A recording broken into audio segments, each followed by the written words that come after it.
ఆయన ఎక్కడున్నారు? ఈయనెవరు? అసలు ఎవరి గురించి మాట్లాడుతున్నావు నువ్వు? నీకు చాలా బాగా తెలుసు నేను మా ఆయన గురించి అడుగుతున్నాను అని. ఓ, అయితే నువ్వు నా అభి గురించి అడుగుతున్నావు? వెల్, నాకేం తెలీదు. నీకు తెలీదు అంటే నువ్వు ఆయన్ని నీతో పాటే కదా తీసుకొచ్చావు? అవును, అయితే వెంట తీసుకెళ్లాను. కిడ్నాప్ చేసేం తీసుకెళ్లలేదు. నువ్వు నన్ను ఇలా ప్రశ్నలేసి అడగడానికి. చూడు ప్లీజ్, నాకు నీతో నువ్వు తన భార్య కదా, మరి నీకే తెలుసుండాలి కదా అభి ఎక్కడున్నాడు. ప్రజ్ఞ, నువ్వెందుకు ఒప్పుకోవు లోపం నీలో ఉందని? నీ భర్త మీద నీకు ఆ మాత్రం కంట్రోల్ కూడా లేదని. ఒకవేళ ఇలాగే జరుగుతుందంటే అప్పుడు షూర్ అతి త్వరలో నువ్వు నీ భర్తని కోల్పోతావు. మనకి దూరం చేసుకునే వాళ్ళనే మనం కోల్పోవడం జరుగుతుంది. ఒకసారి పెళ్లైన తర్వాత భార్యాభర్తలు మరణించిన తర్వాత కూడా వేరు కాలేరు. అందుకే నేను ఆయన కోల్పోను, ఆయన నాకు దూరం కారు. అయినా నీకు ఇది చాలా బాగా తెలుసుండాలి, ఎందుకంటే నువ్వు స్వయంగా చూసావు కదా మేము ప్రదక్షిణాలు చేయటం. అందుకనే చెప్తున్నాను, మా ప్రదక్షిణాలు నీ శ్రమనంతటినీ నీరు కార్చేశాయి. ఇప్పుడు నీ పరిస్థితి ఏంటంటే నువ్వు నా ముందు నవ్వనూ లేవు, అలాగే ఏడవనూ లేవు. ఏడ్చేదైతే నువ్వు ప్రజ్ఞ. నా కోసం ఎప్పుడైతే అభి నిన్ను వదిలేస్తాడో. జీవితాన్ని ఆశలతో జీవించాలి, దురాశతో కాదు. నా జీవితంలో అన్నిటికంటే పెద్ద నిజం ఏదైతే ఉందో అది నీ జీవితంలో అన్నిటికంటే పెద్ద దురాశ. ఎంత త్వరగా ఆ దురాశను నువ్వు దూరం చేసుకుంటావో జీవితంలో అంత సంతోషంగా ఉంటావు.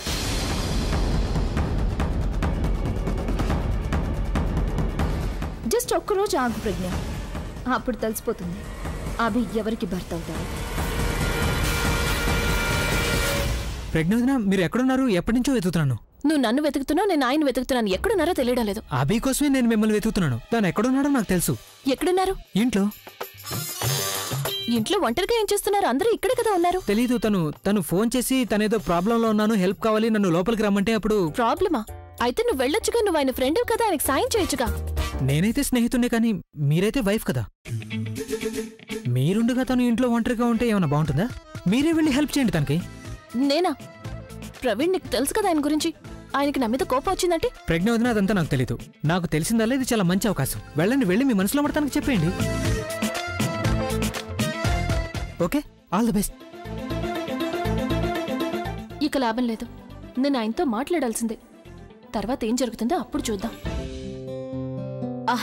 ఎక్స్క్యూజ్ మీ ప్రవీణ్, నువ్వు నాతో పట్రా. ఎక్కడికి? అమ్మ పిలుస్తుంది. నన్నా? అవును. ఎందుకు? అది ప్రజ్ఞ అక్క అలాగే బాగా ప్రదక్షిణలు చేశారు కదా, అందుకని మనం కూడా అగ్నికి ప్రదక్షిణలు చేయాలని అమ్మ అంటుంది. ఓ, మనిద్దరం ప్రదక్షిణలు చేయాలి. ఇలా రా. ప్రవీణ్, నువ్వేం చేస్తున్నావు? బుల్బుల్, నాకు విషయం అర్థం కావడం లేదు. ఏ విషయం? అదే, నువ్వు నిజంగానే ఆ ప్రదక్షిణ చేయాలనుకుంటున్నావా? అవును, తప్పకుండా. Are you sure? మళ్ళీ ఒకసారి ఆలోచించు. ప్రవీణ్, ఇందులో ఆలోచించడానికి ఏముంది? ప్రదక్షిణలు చేయాలంటే చేయాలి, కానీ నువ్వు వేరే ఇంకేదో ఆలోచిస్తున్నావు. చూడు, చెప్పాలనుకుంది ఏమైనా సూటిగా చెప్పు, బికాజ్ ఐ హేట్ పజల్స్. నేనేమనుకుంటున్నానంటే, నేను ఆ ప్రదక్షిణలు చేస్తే అప్పుడు నా లెక్క ప్రకారం పెళ్ళైపోయినట్టే. మరి ఒకవేళ పెళ్ళైపోతే అప్పుడు దాని తర్వాత వేడుక కూడా జరగాలి. అది నేను ఇప్పుడే జరుపుకుంటాను. పెళ్లి తర్వాత జరిగే వేడుక శోభనం. పెళ్లి తర్వాత వేడుక శోభనమే అవుతుంది కదా. అందుకే నేనేమంటున్నానంటే, పెళ్లికి ఒకసారి నా మైండ్ సెట్ అయిపోయిందంటే అప్పుడు ఇక నువ్వు నన్ను కాదనకూడదు. నువ్వు నా ఎదురుగా ఎప్పుడున్నా నాకు అదే గుర్తొస్తుంది. మరైతే నువ్వేం చేయాలో అది చేయి ఇప్పుడు. ప్రవీణ్, అసలు నువ్వేమంటున్నావు? ప్రదక్షిణ చేయాలని నువ్వంటున్నావు, నేనేదో అంటున్నానని నువ్వంటావేంటి? ప్రదక్షిణలు చేయడం వల్ల పెళ్ళైపోదు. మరైతే ప్రదక్షిణ చేయదు, చేయాల్సిన అవసరం ఏముంది? చిన్న పిల్లాళ్ళ ఏంటి ప్రవీణ్? పిల్లలలా మొండిగా ఉండకూడదు. ఈ విషయంలో అయితే అస్సలు ఉండకూడదు. చూడు, నానమ్మ చెప్పిందంటే ప్రదక్షిణలు చేయాల్సిందే. అయితే పదా, నేనెక్కడొద్దంటున్నాను, చేద్దామని అంటున్నాను. అదేదో ఇప్పుడే చేసేద్దాం. నేననేది ఏంటంటే, ఒకవేళ ప్రదక్షిణ చేస్తే నా లెక్క ప్రకారం పెళ్ళైపోయినట్టే. ఇక ఆ తర్వాత నేను నీ దగ్గరికి రాకుండా ఎవ్వరూ ఆపలేరు. ప్రవీణ్, చెప్పు, నేను వింటున్నాను.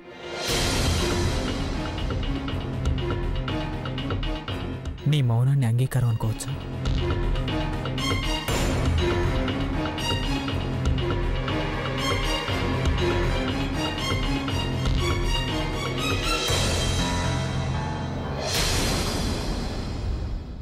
నువ్వు నా ప్రశ్నకి జవాబు ఇవ్వకుండా నేను నిన్ను వెళ్ళనివ్వను.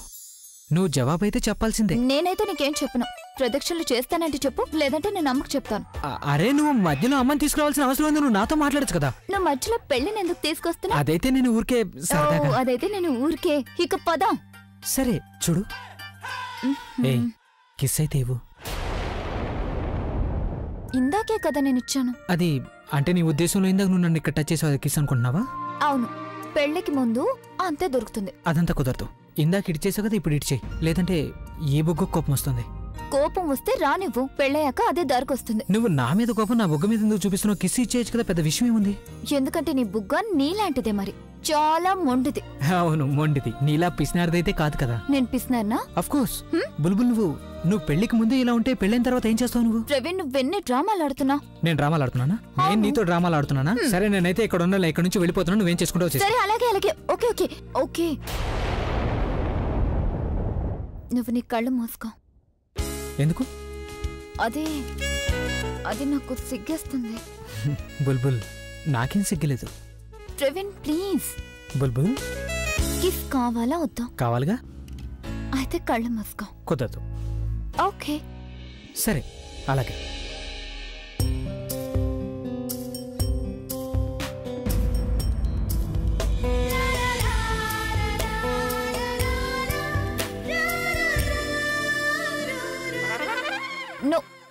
No cheating Praveen.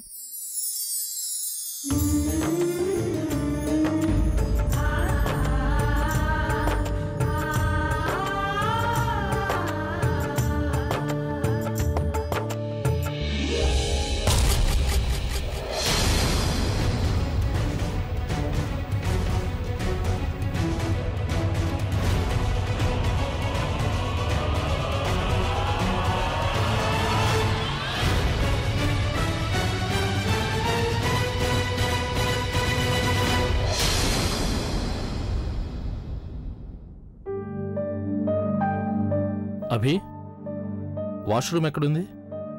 Washroom washroom అదిగో అక్కడుంది. తిన్నగా ముందుకెళ్తే లెఫ్ట్ లో ఫస్ట్ డోర్. Just come. ఈ ప్రవీణ్ ఇంతవరకు రాలేదేంటి? అయినా నేను ప్రాబ్లం ఉన్నానని తనకు చెప్పాను. అయినా ఇంత టైం ఎందుకు తీసుకున్నాడు? ఏమైంది అభి? చాలా ఆందోళనగా కనిపిస్తున్నావు. Is everything okay? ఇప్పుడు ఎలా చెప్పను?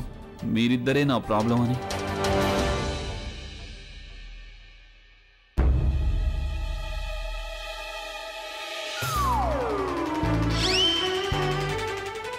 Is everything okay with you?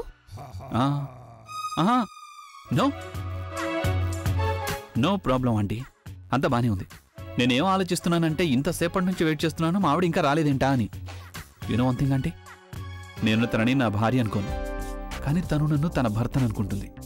మరి ఒకవేళ భర్తను అనుకుంటే నా మాట ఎందుకు వినదు? ఎంతసేపటి నుంచి వెయిట్ చేస్తున్నాను, ఇంకా రాలేదు. వెయిట్, తనని ఇక్కడికి రానివ్వండి, అప్పుడు తన సంగతి చెప్తాను నేను.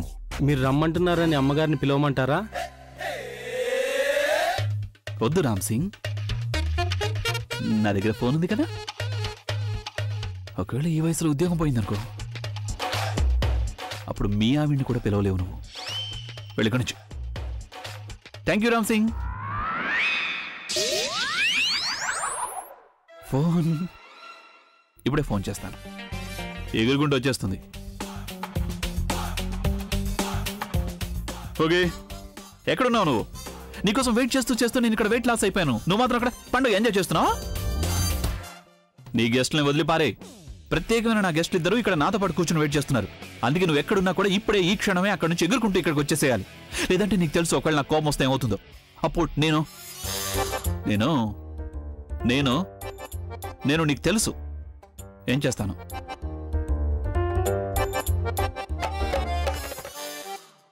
భయపడింది. She's scared. ఇప్పుడు చూడండి అంటే ఎలా ఎగురుకుంటూ వస్తుంది ఇక్కడికి. ఇలాంటి వాళ్ళంతా ఇలాగే ఉంటారు. ఆఫీస్ అయినా ఇల్లైనా తిట్లు తినకుండా ఒక్క విషయం కూడా అర్థం చేసుకోరు. You are absolutely right. ఒకవేళ ఇలాంటి వాళ్ళతో ఇలా ఉండకపోతే అప్పుడు వీళ్ళు నెత్తికెక్కి కూర్చుంటారు. You are absolutely right aunty.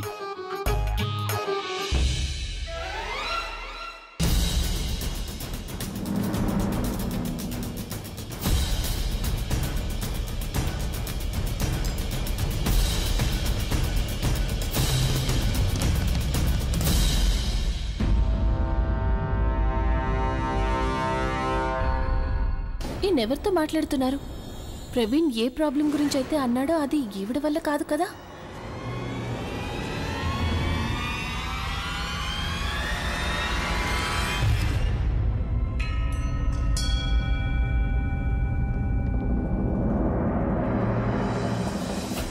ఏమైంది? ఏంటి ప్రాబ్లం? ఈ బుర్ర ఎలా తిరుగుతోందంటే ఆ ఫుగి గొంతు ఇక్కడ కూడా నాకు వినిపిస్తోంది.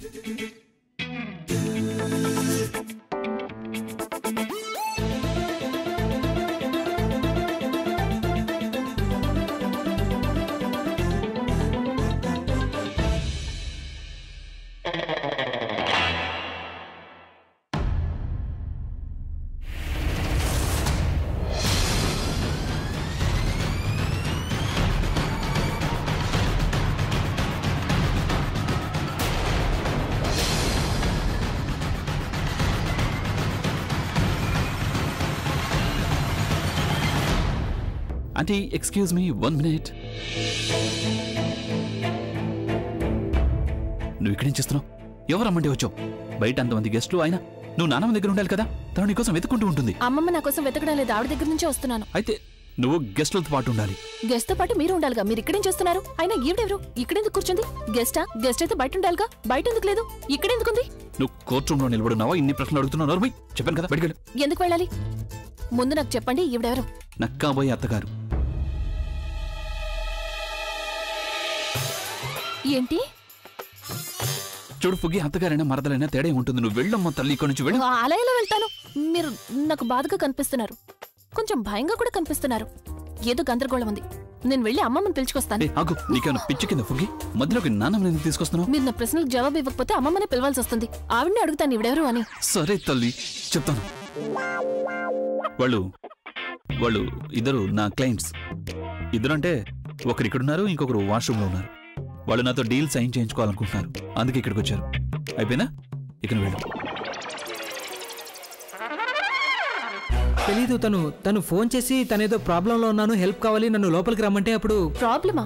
అయితే నువ్వు వెళ్ళొచ్చుగా. నువ్వు ఆయన ఫ్రెండ్ కదా, ఆయనకి సాయం చేయొచ్చుగా. నేనైతే స్నేహితుడినే, కానీ మీరైతే వైఫ్ కదా. మీరుండగా తను ఇంట్లో ఒంటరిగా ఉంటే ఏమైనా బాగుంటుందా? మీరే వెళ్ళి హెల్ప్ చేయండి తనకి. ఇప్పుడు అర్థమైంది ప్రవీణ్ ఏం చెప్పాడో. అంటే ఏంటి? ఏమర్థమైంది నీకు? అదే మీరు ఈ ప్రాబ్లంలో ఉన్నారు అని. ఏం ప్రాబ్లం? ఎలాంటి ప్రాబ్లం? అదే మీరు ప్రవీణ్ కి ఫోన్ చేసి చెప్పారు కదా, మీరేదో ప్రాబ్లంలో ఉన్నారు, తన సాయం మీకు కావాలి అని. కానీ నేను మీకు భార్యని కదా. ఒక భార్యగా మీకు సాయం చేయడం నా ధర్మం అవుతుంది. నువ్వు నాకేం హెల్ప్ చేస్తావు? ఇక మీరు టెన్షన్ పడాల్సిన అవసరం లేదు, నేనున్నానుగా. మీ ఈ డీల్ ని నేను నెగోషియేట్ చేస్తాను. నువ్వు నాకేం హెల్ప్ చేస్తావు తల్లి? నీకు అసలు డీల్ గురించి తెలిసిందంటే అప్పుడు ప్రాబ్లం ఇంకా పెద్దదవుతుంది. అసలు డీలా? ఏంటి అసలు డీల్? అసలేనా డీల్? వెళ్ళినారే నా నుంచి ఒక ప్రోడక్ట్ని ఎండోర్స్ చేయించాలనుకుంటున్నారు. అది ఎటువంటి ప్రోడక్ట్ అంటే దాని గురించి నువ్వు వినను లేవు, నువ్వు మాట్లాడను లేవు. ఒకవేళ నువ్వు అవన్నీ చేయలేనప్పుడు నువ్వు ఇక్కడ ఉండి ఏం ఉపయోగం ఉండదు కదా. నువ్వు వెళ్ళి ఇక్కడ నుంచి. అలా ఎలా వెళ్ళిపోతాను? మీరు నా భర్త అంటే మీ ప్రాబ్లం నా ప్రాబ్లం. మీరు చేసే పనికి నేనెందుకు సిగ్గుపడాలి? నేనిక్కడ మీకు సాయం చేయడానికి వచ్చాను, సాయం చేసే వెళ్తాను. ఇప్పుడు తనకి ఎలా చెప్పాలి ఇక్కడ బిజినెస్ కాదు పెళ్లి డీల్ నడుస్తోందని? ఒకవేళ తనకు అనుమానం వచ్చిందంటే అంతా తారుమారైపోతుంది. ఈ విషయం నాన్నమ్మకని తెలిసిందంటే నో నో.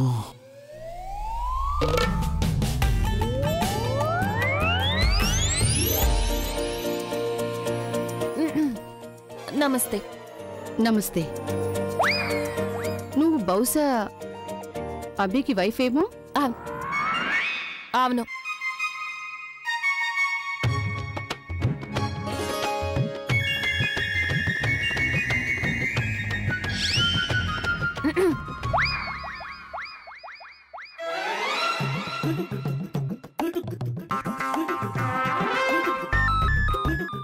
అభి, నువ్వెందుకు నిలబడ్డావు?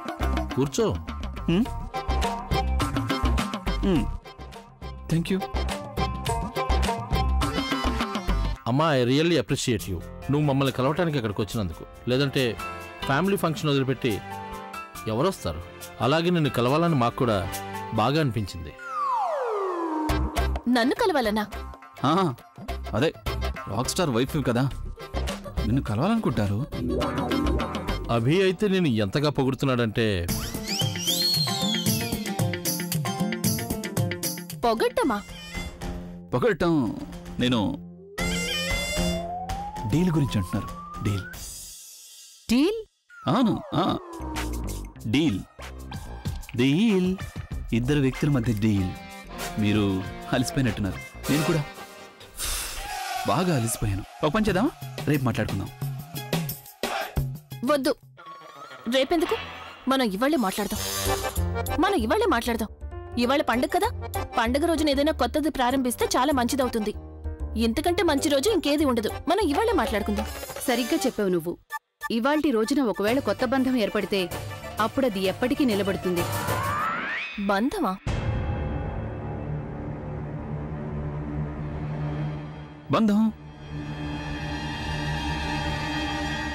బంధమే అదే కదా ఏర్పడుతోంది. వాళ్ళు మొదటిసారి మన ఇంటికి వచ్చారు, మరి కొత్త బంధం ఏర్పడుతోంది కదా. బంధమైనా డీల్ అయినా ఒకటే అవుతుంది కదా, అవునా ఆంటీ?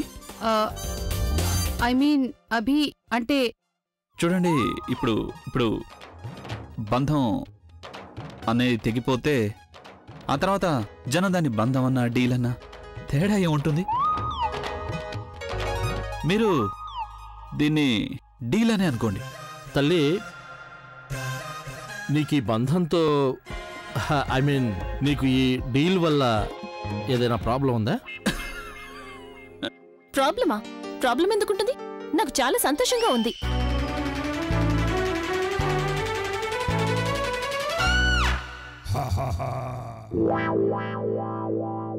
ఆయన నాతో ముందే చెప్పారు డీల్ చాలా విచిత్రమైనది అని, కానీ తప్పనిసరని.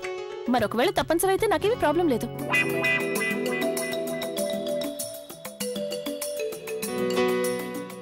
చిత్రంగా లేదు. ఈ అమ్మాయికి తను అభిల పెళ్లి విషయంలో ప్రాబ్లం ఏమీ లేదుట. అంటే ఈ అమ్మాయి స్వయంగా తన పెళ్ళనుకోవడం లేదు. అయినా మన ఊరికే కంగారు పడిపోయాం.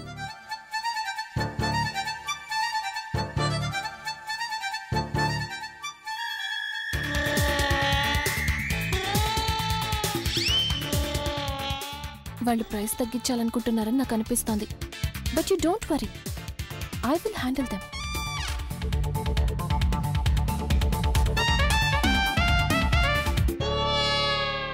తల్లి, అభి నిన్ను పూర్తిగా సరిగ్గా మెచ్చుకున్నాడు. నువ్వు ఒక చాలా ఇంటెలిజెంట్ అమ్మాయివి, ఎడ్యుకేటెడ్వి. అలాగే ఇవాళ పరిస్థితులు చక్కగా అర్థం చేసుకోగలవు. అలాగే అప్పుడప్పుడు బంధాలు కూడా ఐ మీన్ ఇలా డీల్స్ కూడా చేసుకోవాల్సి వస్తుంది. చెప్పు, ఇదంతా ఎప్పుడు చేద్దాం?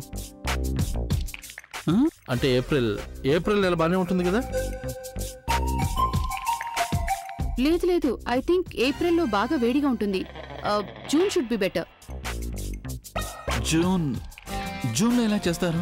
జూన్లో ఎందుకు చేయలేం? You're right. జూన్లో వర్షాలు బాగా పడతాయి కదా, అవుట్డోర్ కుదరకపోవచ్చు. అప్పుడు ఇండోర్ చేద్దాం.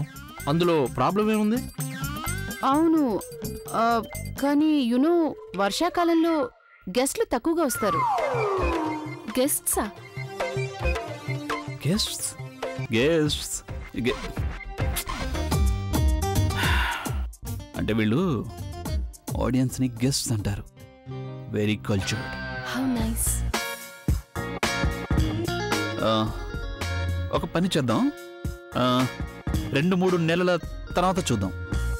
2-3 నెలల తర్వాత వద్దు. అప్పుడు ఫెస్టివల్స్ మొదలవుతాయి కదా, అప్పుడైన డేట్స్ కుదరవు. అవును, ఆ విషయం కూడా నిజమే. అభికి డేట్స్ ఉండవు, తనకు తన పనులుంటాయి. అయితే ఇక జూన్ నెల మాత్రమే సరిగ్గా ఉంటుంది. నేను అదంతా మేనేజ్ చేస్తాను. నేను ఇప్పుడే decorator, caterer. June it is. మనం జూన్లో డేట్ ఫిక్స్ చేసుకుందాం. అవునా? వినడానికి కూడా చాలా బాగుంటుంది. జూన్. అలా ఎలా సీల్ ద డీల్? ఫోగి, వాళ్ళకేమీ ప్రాబ్లం లేనప్పుడు మరి నీకెందుకు ప్రాబ్లం? సరే, అయితే జూన్లో ఫైనల్ చేద్దాం. ఓ గ్రేట్, దట్స్ నైస్. అయితే మరి నేను ఖాయం చేసుకోవచ్చా?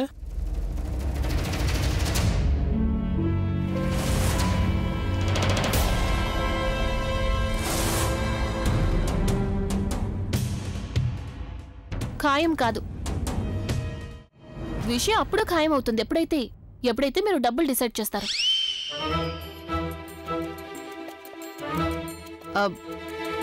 డబ్బా? నువ్వు డబ్బు తీసుకుంటావా? నీకు పిచ్చెక్కిందా ఫోగి? నువ్వు అలాంటి పనికి డబ్బు అడుగుతావా? నువ్వు వాళ్ళని డబ్బు అడుగుతున్నావా? నువ్వు అలాంటి పనికి అంటే ఓ ఇప్పుడు అర్థమైంది. వీళ్ళు చారిటీ షో చేస్తున్నారు కదా.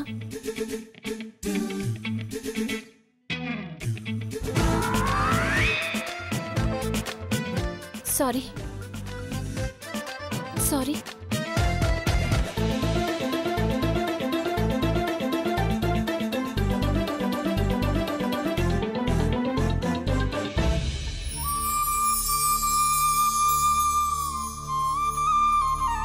నువ్వు నీ ప్రవీణ్ని తీసుకొచ్చావా? ఇప్పుడు మీరిద్దరూ ఈ అగ్ని చుట్టూ ప్రదక్షిణలు చేసి మీ బంధాన్ని మరింత దృఢం చేసుకోండి.